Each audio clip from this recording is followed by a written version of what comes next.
The whereabouts for the missing Malaysian plane is still a mystery. And we have an update on campus activities for the month. Those stories and more on Today at ChattState.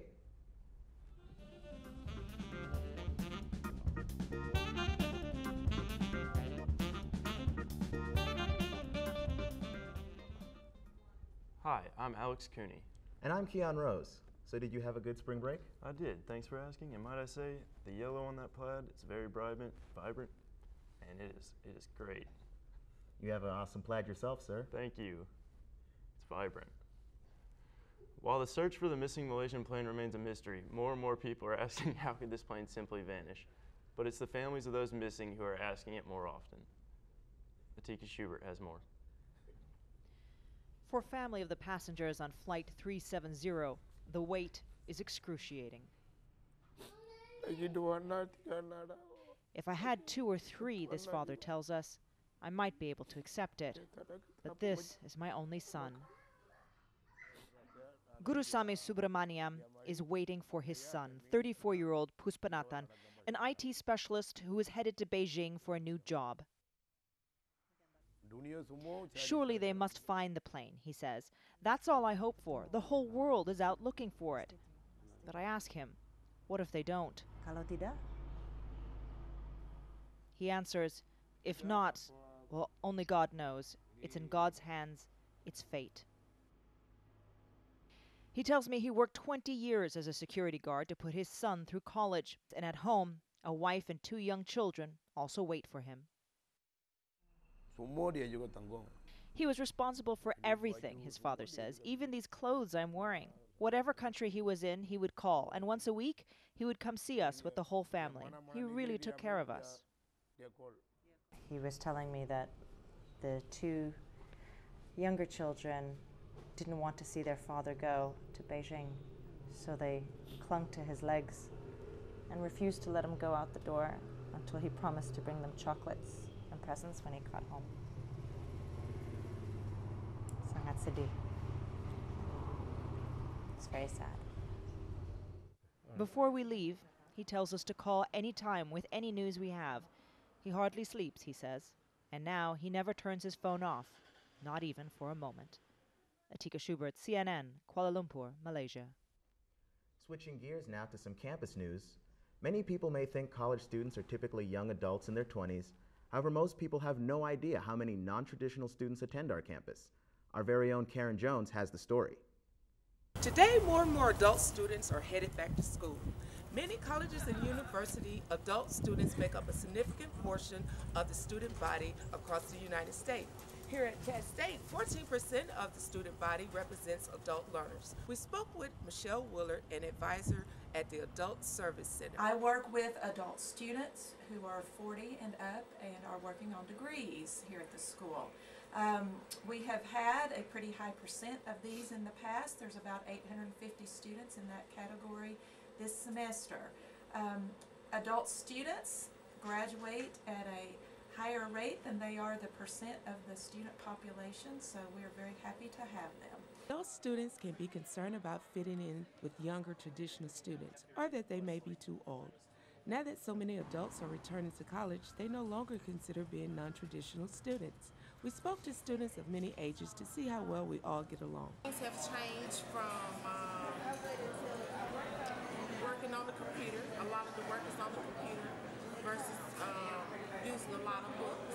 So the technology has changed a lot. I am surprised about how many non-traditional students there are here at ChattState, especially in media, but I really enjoy working with them. I feel like their experience is a great teacher. It's easy to learn from them. With some of the challenges that goes along with being a non-traditional student, the Adult Learning Student Organization can be a great resource. For more information, contact Adult Service Center at 423-697-5519. For Today at ChattState, I'm Karen Jones. Did you attend Connuga last month? In case you missed it, Brad Stevens has a full report on the annual event.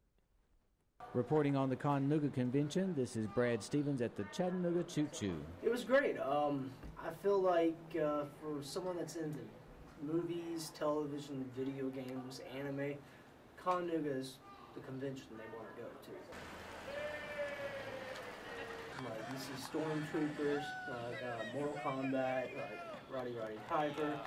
I saw Judge Dredd, like Dead Ringer from the new movie Dredd. I mean, the guy had it. I even said like nice costume. The guy's like, Dreads. I mean, they get into it. I took photos of the drag show. Oh, did you? It was definitely yeah. I also had a project here for my film for my photography class here at ChattState, and so I decided to do all 20 of my photos about the drag show, which was very interesting and very different and unique. My wife enjoyed it. I enjoyed it. They had an after parties night, which at Track 29, which was adult only.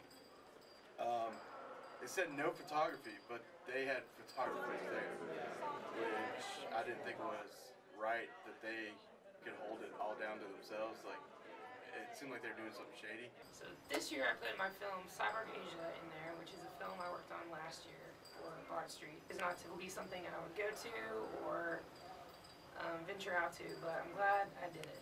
It was a really cool thing.